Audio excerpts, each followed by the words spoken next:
Hi,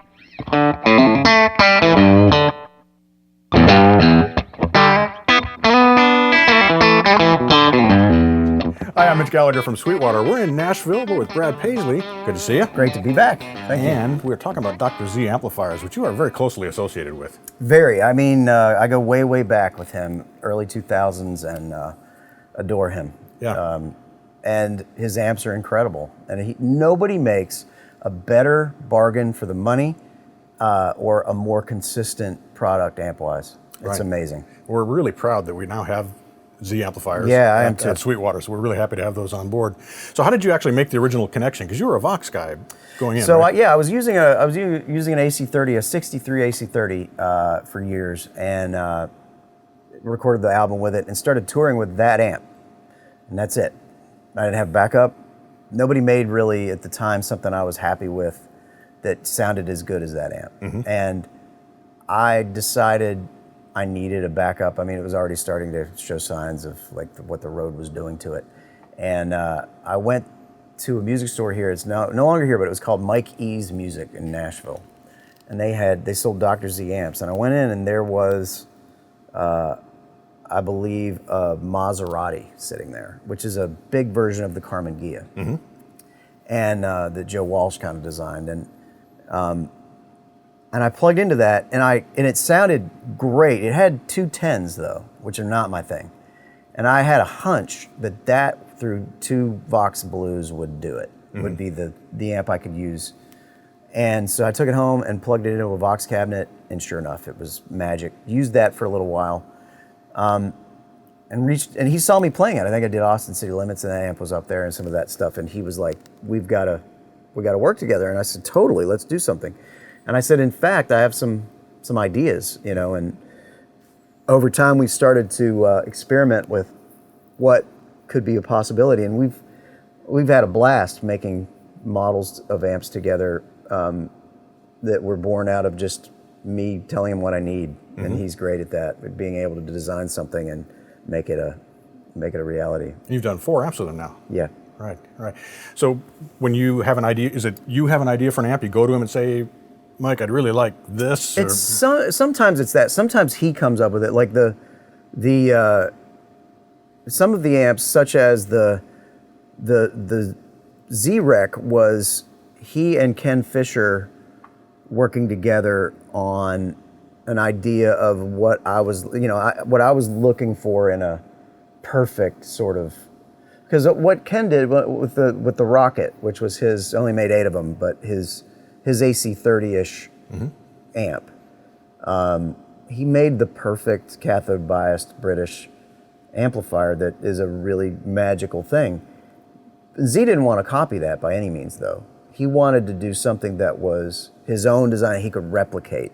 And Ken sort of helped him lay out that, and that was a really good example of something which was sort of more Z's idea than mine. But then something like the DB4, which will be renamed eventually, it's not in production right now, but it's one of my favorite amps I've ever played through in my life. That was an idea I had about, so those earliest of AC30s were not the 12AX7 preamp tube. They were the EF86 tube. Gave it a more squishy, really cool, thicker thing. And when I've played through some of those, it's great. And I said, why don't we make something like that? But not, let's do the pentode sort of 5 thing. And he was like, got it. And he came up with this great circuit that's basically a 5-click thing. And this is one of them right here. So you have you start all the way down, it's real thin. That's already instantly like Beatles 12-string. Right.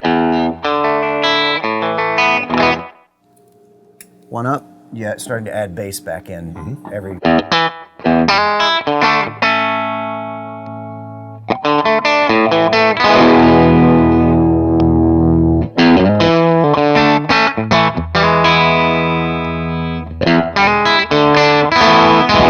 And the character changes.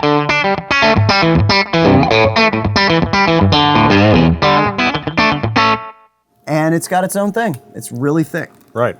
Now, is that a 2x12 cabinet? Yes, that's a big 2x12 blues breaker. style cabinet. And now with the Z-Rex and the like the Carmen Ghia, this is as good an amp design as anyone's ever done. This is a 18 water. It's a little 112 with a box blue, and you just about can't beat it. And for what it is, bedroom amp, I still say it's the best thing anybody ever made. Now, it's a little loud for some bedrooms, but you know, not my bedroom. So the size of that cabinet has to give that extra girth there, because there's a lot of bottom end coming out of this. Yeah, there's a lot. And you know, the same with like the Z-Rex. You guys sell those, I would think. There's one over here. Yeah, behind me. Those Z-Rex, to me, I can't even tell you what an amazing amp it is. I mean, for me, like Desert Island, 2 amps, not 1 amp. Desert Island 2 amps. Right. It's Z-Rex DB4 together, or whatever it'll be called. Those two together, mic'd up with a little delay, play anything. Right. Very cool. And you've also got a Z80 here that looks like it's actually hand lettered. Yes, this is a prototype going to be, I think, offered at some point. It's an 80 watt cathode biased, basically AC30. You know, AC80.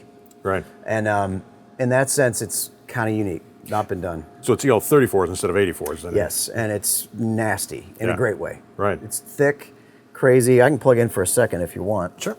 Grab that for you. It's got just an insane amount of headroom, and so you just heard what that sounded like, and then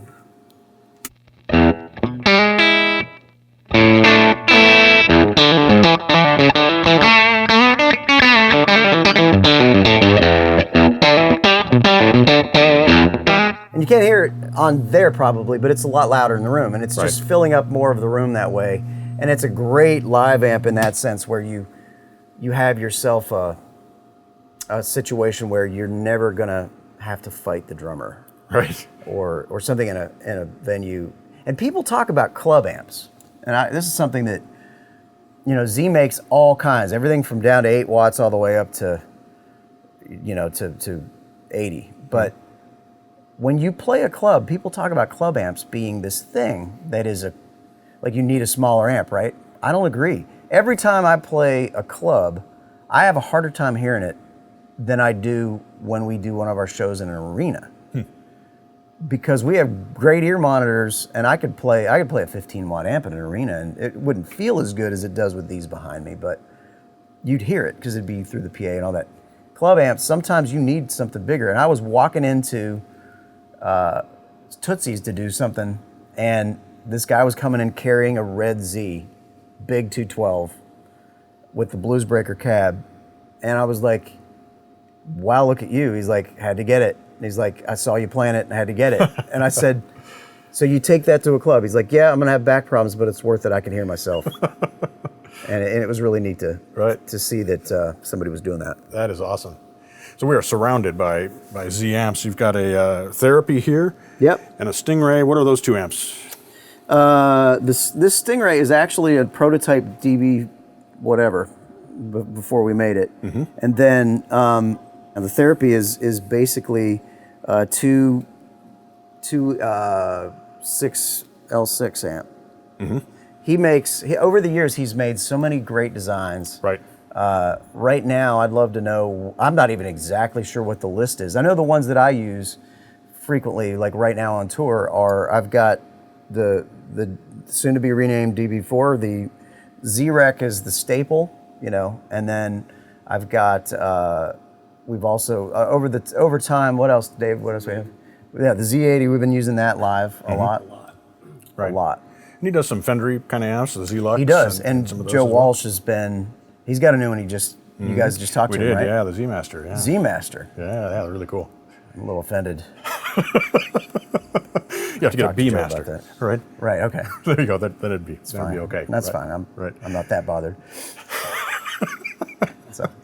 And he's got some things that are also Marshally. You know, he kind of covers absolutely. the broad spectrum. Yeah, no, I what's the one he brought to the gig? He brought it to a gig last time we played Cleveland. What was the one he had down there that was real Marshally? I know, and he had it in a Bluesbreaker cabinet also. I don't remember the name of it. Remedy, maybe, or one of the Remedy, yes. What an awesome thing for you to be able to work with him on 4 separate models that are ideally suited for what you do. That's really really very cool. Yes, and I think he's, I think he's filling a niche in guitar music that needs filled that not a lot of people do. And the thing to remember too, as you buy one of his amps, is it's still his company. He's a small company in Cleveland, Ohio, which is desperate in need of a football championship, by the way. But no, it's a mom and pop organization to this day, and I cannot believe the success he's had, and I also hope that people continue to play his stuff. We are going to do our best to get them into the hands of as many people as possible at Sweetwater. Great. We're very happy to have them there. Thank you for taking time to talk to us about it. Loved it. A lot of Always fun. a pleasure. Thanks, brother. Great to see you. And thank you for joining me here in Nashville. I'm Mitch Gallagher from Sweetwater.